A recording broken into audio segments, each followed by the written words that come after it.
Bueno,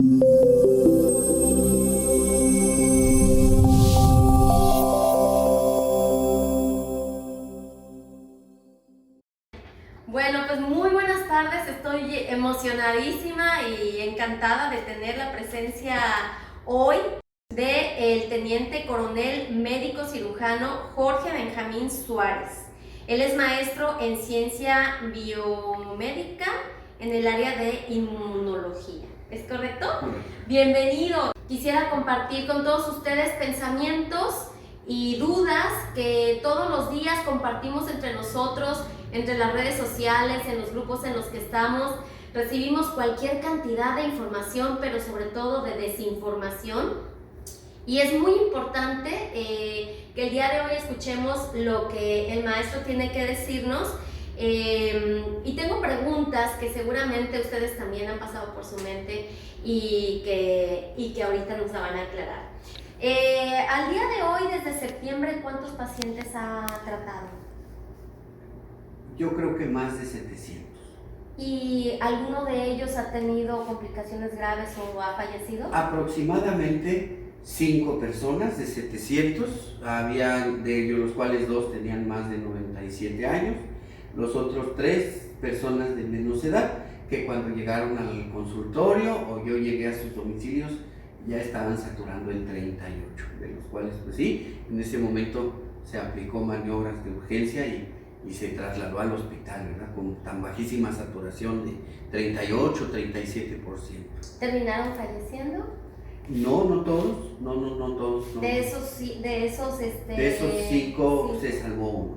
Ah, muy bien. Gracias. Bueno, pues es un récord interesante porque ahorita lo que está pasando aquí, sobre todo vamos a enfocarnos en Baja California Sur, porque aquí nosotros tenemos una geografía muy particular.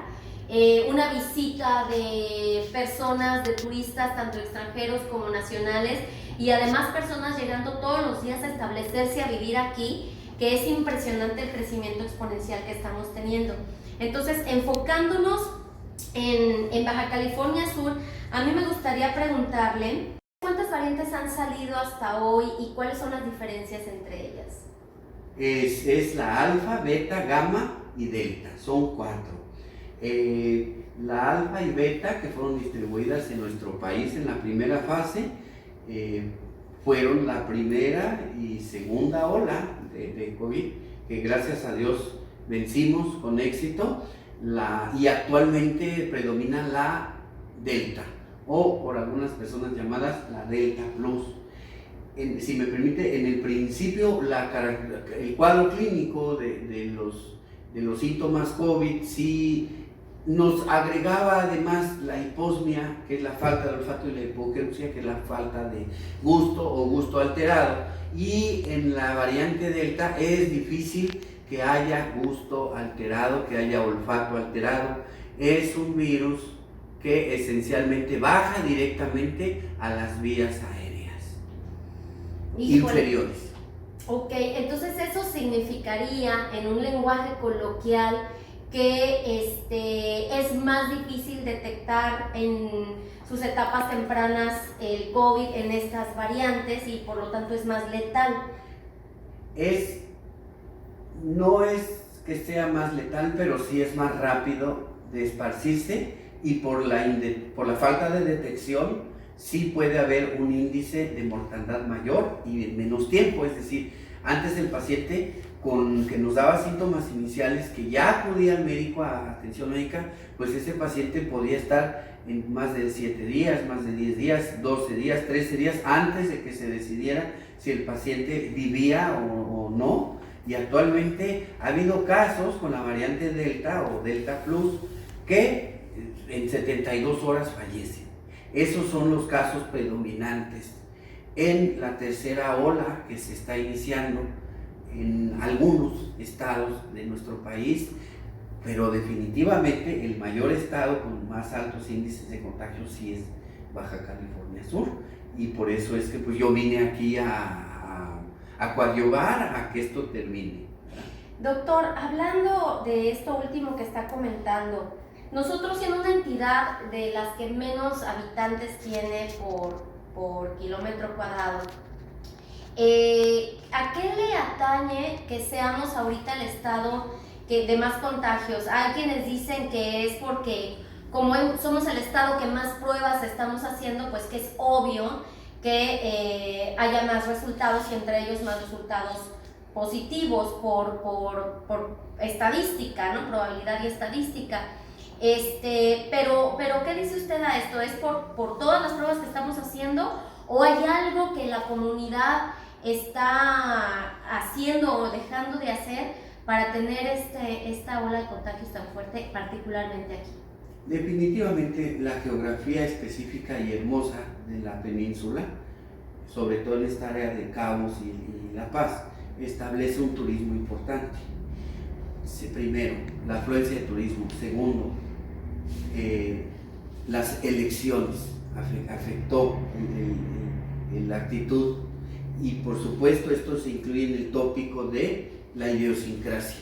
Nuestra idiosincrasia en esta ciudad es una idiosincrasia, bueno, de mucho trabajo, de mucha prosperidad, de mucho empuje, pero eso también conlleva a falta de medidas y probablemente, aparte de la afluencia del turismo extranjero, sobre todo Estados Unidos, que todavía no están controlados, pues aparte de esto, pues, nosotros le agregamos aquí los fiestones y con eso bastó. No se habían dado las condiciones aquí y llegó el momento en el que la latencia de los casos surgió, se destapa, empieza a esparcirse y es como ahorita sí estamos aquí en Baja California Sur en primer lugar en el país.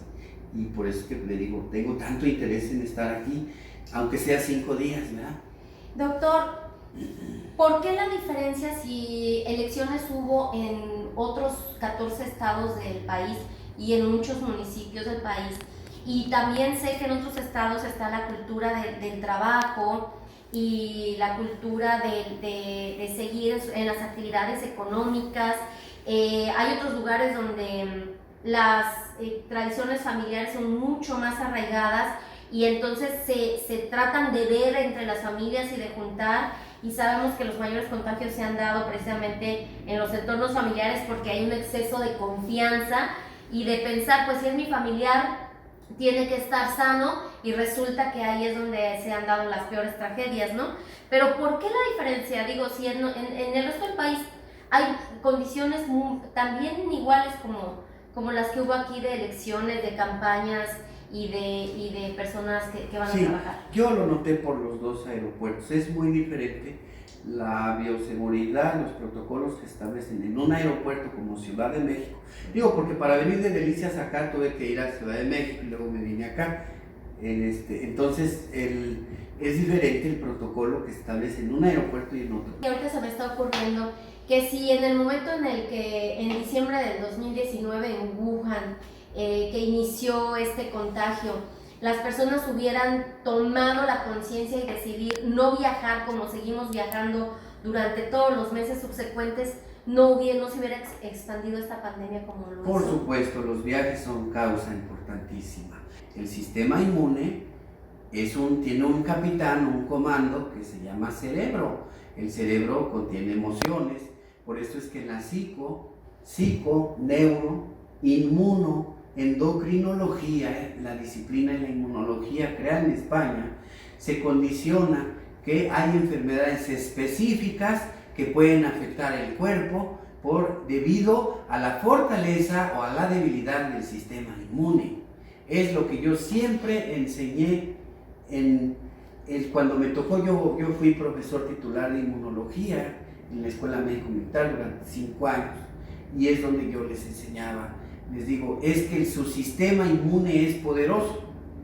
Su sistema inmune es poderoso. Yo he tratado pacientes COVID y no importa si es COVID alfa, beta, si es COVID gamma, delta, no importa. Vamos a inmunoprotegernos. ¿Cómo nos inmunoprotegemos? Hay alimentos que el cerebro, la neurona tiene. ¿Cuáles son los alimentos? Primero, el oxígeno que se nos ha disminuido a través de una falta de flujo, pues por la necesidad de usar el cubrebocas. Segundo, el alimento básico del cerebro. Las emociones que cada segundo comemos y sentimos.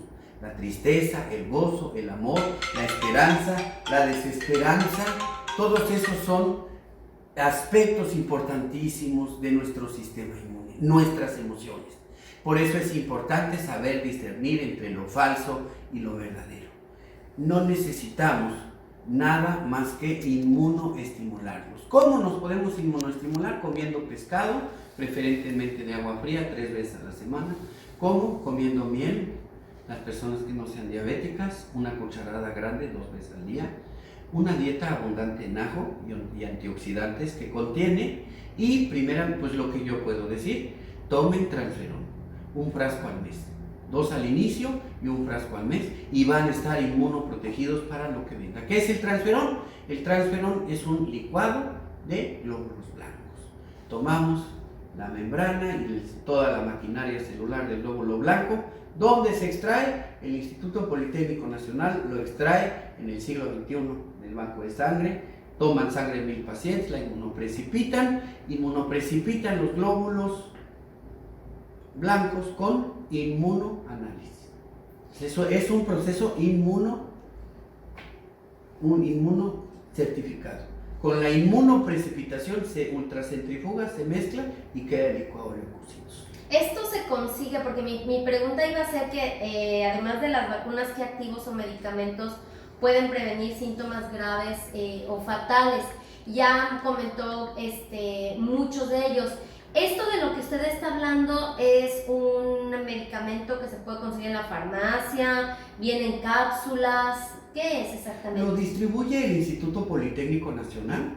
El creador del medicamento Transferon es mi maestro, el doctor Sergio Estraparra, todavía vive, ya está muy delgado, pero nunca le ha dado COVID. Decía yo que en el cerebro falta oxígeno cuando tenemos por tiempo prolongado el cubrebocas. La neurona específicamente es una célula, ¿verdad? Es una célula largota, ¿verdad? Porque tiene el axón y luego la dendrita, ¿verdad? Es como un...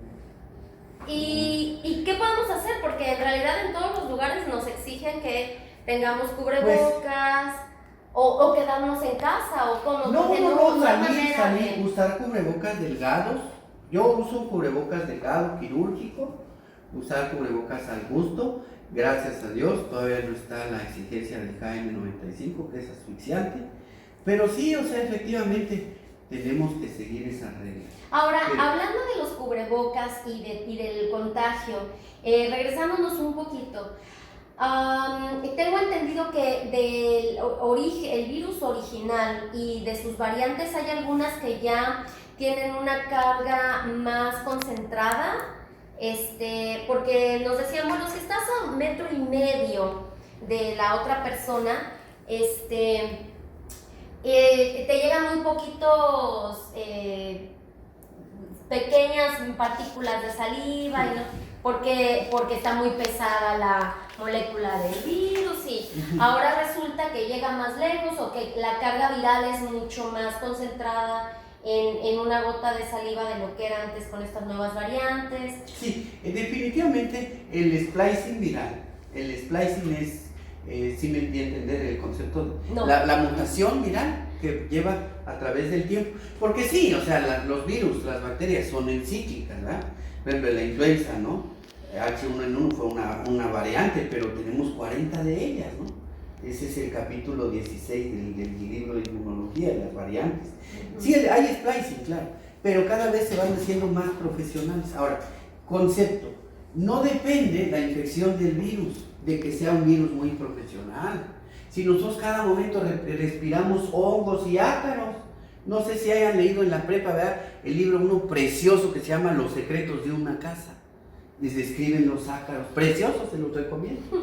Entonces, ese dice que efectivamente no depende la infección del virus, depende la infección de la interacción entre el virus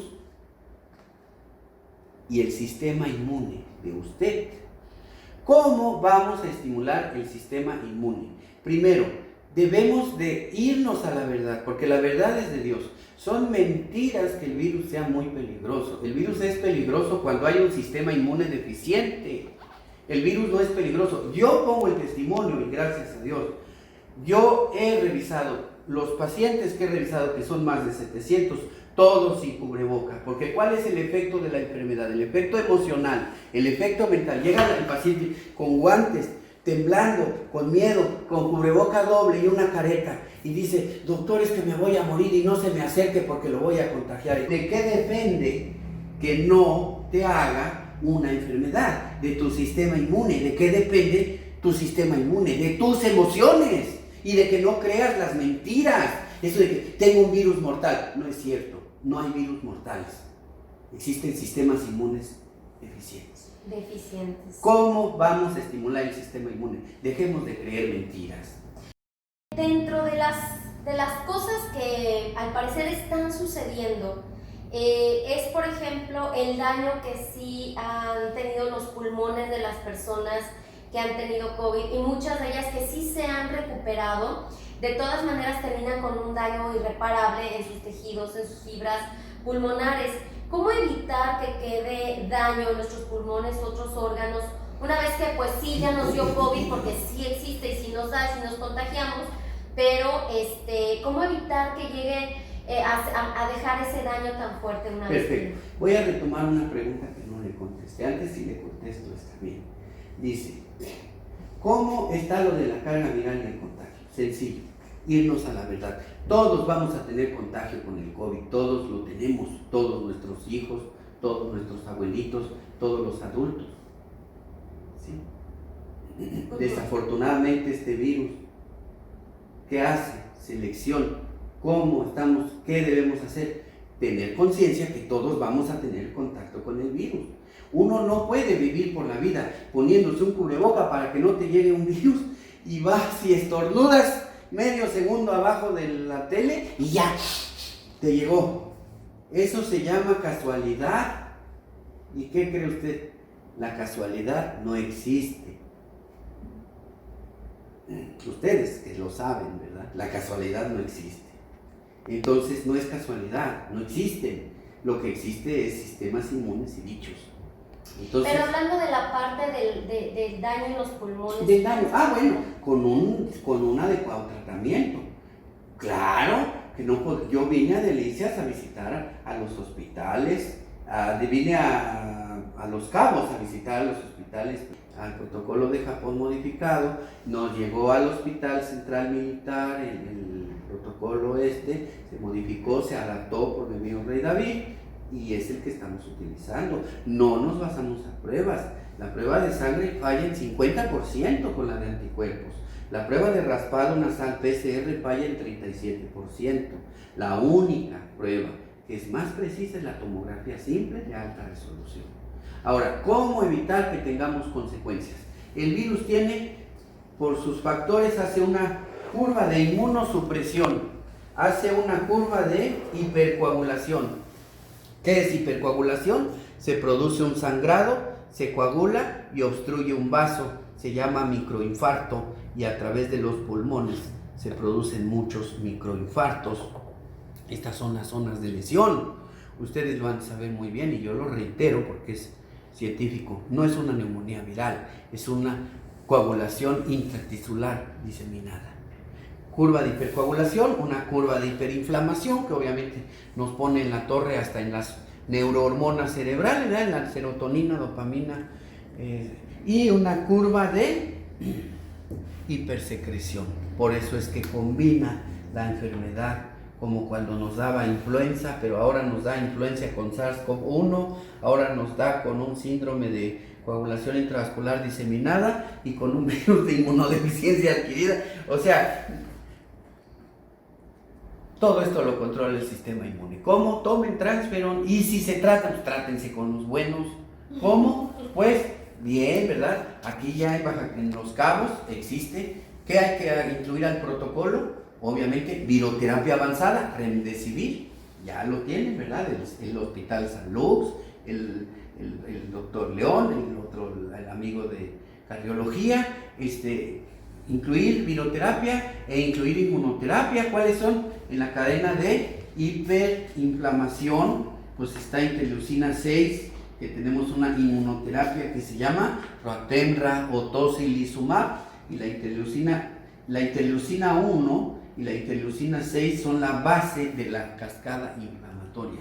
Se llaman pirógenos endógenos y son la base de toda la inflamación, y ya posteriormente hay una rama muy importante de la inflamación que es TH17, y ese TH17 también es combatido a través de Olumiant o inmunoterapia. Entonces entiendo, doctor, que la manera de evitar que los pulmones queden con un daño permanente es tomando estos medicamentos. No, para nada. Entonces, ¿cuáles? No, estos medicamentos son cuando la tomografía indica que es CORAS 3 en adelante. No, son caros. No. La terapia inicial, se las digo si gusta. Sí, se las digo. La terapia inicial es iniciar el mejor antibiótico para evitar la agregación bacteriana de a nivel neumónico, que es acitromicina, 500 miligramos, una cada día por 6 días. Agregado con el medicamento que demostró la UNAM, superior a la ivermectina, que es para coadyuvar al antibiótico, que es nitazoxanida, tabletas de 500 miligramos, una cada día por 6 días. El tratamiento se debe de agregar, yo prefiero un doble esquema antihistamínico.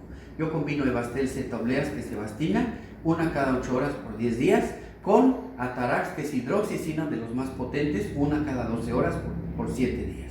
También se puede agregar, si hay moco en retrodescarga, un spray nasal, porque es influyente en la tos, en el fenómeno inflamatorio y en el desarrollo del despeje de las secreciones. Se puede agregar un Relvare, que es como el Fixotide Nebules, que para 2 disparos cada 12 o cada 8 horas por 10 días, depende cuál es.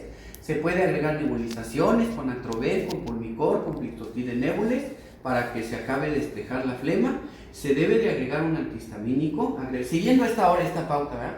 Que es antihistamínico, que es antiinflamatorio, como de preferentemente ya sea el ibuprofeno o el Celestamina NS, que tiene una pequeña cantidad de esteroide, cada 8 horas uno por 7 días. Ese no amerita dosis de reducción de esteroides. Se debe de agregar, además, por supuesto, para la primera curva, inmunoestimulación, Transferon, no digo que del Politécnico, yo digo que de una marca seria, ¿verdad? Las únicas marcas serias que pueden ser, pues, es Politécnico, UNAM, o de la Facultad de Medicina de la UACH, de la Universidad Autónoma de Chihuahua, porque, pues, por ejemplo, el 4-Life Transfer Factor, ¿cuánta piratería hay, ¿verdad? Nos lo mandó Estados Unidos, pero pues no tiene acreditación FDA, o sea, sencillo. Si es medicamento de Estados Unidos y dice Transfer Factor, tiene que estar acreditado por la FDA. Si es medicamento mexicano, tiene que estar acreditado por la COFEPRIS, lo cual solo tiene la UNAM, el Politécnico y la Universidad de Chihuahua. Doctor, ya que nos dio esta interesantísima lista de medicamentos que podemos tomar, sobre todo en las fases iniciales, precisamente como nos acaba de explicar, mi intención completamente es que todas las personas que se lleguen a infectar puedan rápidamente tomar la decisión de qué comprar y qué tomar, para no permitir esa gravedad en la que caemos y llegar a lo peor, ¿no? ¿Hay algún orden en los síntomas? Porque dicen, bueno, hay fiebre, hay dolor de cabeza, hay dolor de cuerpo, hay falta de olfato en las primeras cepas del virus, pero ¿hay algún orden que podamos distinguir? Me está doliendo la cabeza y el segundo síntoma es dolor de huesos, entonces puede ser, que no es seguro por supuesto, puede ser que tenga COVID, entonces puedo empezar a tomar el tratamiento que usted acaba de recomendar. ¿Cuál es el orden de esos síntomas generalmente? Mire, del tratamiento inicial que acabo de recomendar, el orden de los síntomas es el siguiente: cefalea, dolor de articulaciones, dificultad para respirar, fiebre, etc. Es confundido, pero con muchas personas con otras cosas. Lo ideal, y por esto, porque hay como 4 fenómenos que se pueden. No es porque yo sea médico, pero siempre les voy a decir lo mismo, y es por honestidad y por el bien de ustedes y de sus familias. No se automediquen. ¿Por qué? Porque cuando yo me automedico, subestimo la situación, yo no puedo evaluar, yo no puedo tener un insight, y no cuesta nada ir a una revisión con un buen médico para que les diga y les proteja. Pero no se automediquen, porque también la automedicación es motivo de una tranquilidad falsa. y también es motivo de esparcimiento de la enfermedad, también es motivo de complicaciones. La automedicación en ese tenor también es motivo de muertes. No se automedique. Entonces, con esa lista que usted nos acaba de dar, podemos ir al médico y decir, tengo recomendado por un inmunólogo esta lista de medicamentos, usted, doctor, ¿qué me puede recetar? Y el médico es el que debe tener claro. la receta para que podamos con tranquilidad tomar esas medicinas. Sí, doctor, hablando de esta solución que nos están dando, que son las vacunas, ¿qué diferencia hay entre anticuerpos monoclonales, entre el ARN mensajero, entre las de vectores, entre las de subunidades proteicas? ¿Qué diferencia hay? ¿Me presta la otra? Sí, por supuesto. Bueno, un vector es una porción. Un vector o plásmido es un virus. El virus tiene un ARN, ¿verdad? O un ADN. Hay virus de ADN de sencilla o doble cadena, o de ADN de sencilla o doble cadena. Un anticuerpo se produce a través del código genético, que es el del ADN, ¿verdad? Es un polipéptido. En este caso, el fenómeno de inmunización no se está haciendo por anticuerpos o por proteínas como fue tradicional. Este movimiento no está haciendo por virus atenuados, no está haciendo por bacterias fragmentadas. ¿Y cuáles son los riesgos de vacunarse contra los riesgos de no vacunarse? ¿Y cuáles son las ventajas de no vacunarse contra las ventajas de vacunarse? Porque esas son las opciones que tenemos ahorita como población. Como todas las vacunas, sí, efectivamente, a través de estos mecanismos genéticos con los cuales yo no estoy de acuerdo, sí se ha bajado la curva de enfermedad, claro. Ha disminuido a través de la vacunación el número de enfermos, claro. Pero de que sí controla la enfermedad a corto plazo, sí, claro que lo hace, ¿verdad? Ahora, sí, ha funcionado. Ahora, como todas las vacunas, un 0.5% se enferman, como todas las vacunas, y yo los he visto. O sea, yo no digo que no funcione, yo lo digo es que a mí no me parece cómo actúa, pero sí funciona la vacuna. Muy bien, pues yo creo que ha sido muy interesante la plática con el doctor de esta tarde. Muchísimas gracias, pues gracias por acompañarnos, esperemos que les haya sido de utilidad. Ya tienen el número de el médico, el doctor, teniente coronel médico cirujano e inmunólogo, además de experto, y pues bueno, ya cada quien tomará su decisión, pero es importante que la decisión que tomemos sea completamente bien informada. Entonces, busquen las fuentes correctas de información, no se queden con los videos. Muchos de los videos y muchas de las noticias que hoy estamos recibiendo son viejas. Por favor, verifiquen la fecha de la nota que están leyendo y sobre todo compartiendo. Tenemos una gran responsabilidad, sobre todo propia, y pues muchas gracias por habernos acompañado. Gracias a usted, licenciada, es un gusto y gracias.